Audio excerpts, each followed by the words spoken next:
Hi. To start with the recipe, first, let's preheat our oven to 350 degree F, 175 degrees C. This temperature is perfect for creating crispy taco shells without burning them. While the oven is heating up, you can organize your workspace and get your corn tortillas ready.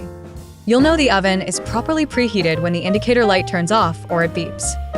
By the way, since many of you ask about this toaster oven that I use after trying several, I found one that really makes a difference. I'll leave a link in the video description in case you're interested. Next, we're going to microwave our corn tortillas for 15 seconds. This quick step is crucial because it makes the tortillas more pliable and prevents them from breaking when we shape them. If you're making multiple shells, you can microwave 2 to 3 tortillas at a time, but don't stack too many or they won't heat evenly.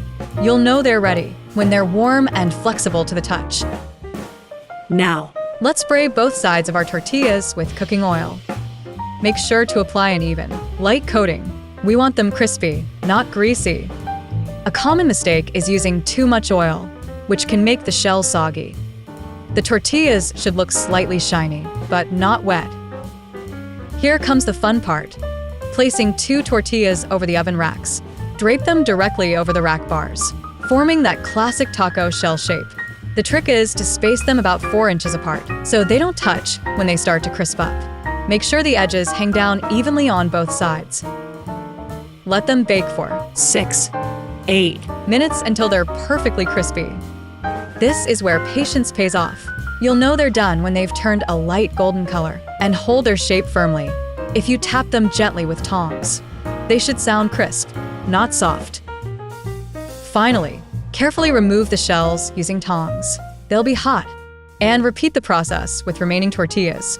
Place the finished shells on a paper towel-lined plate to cool.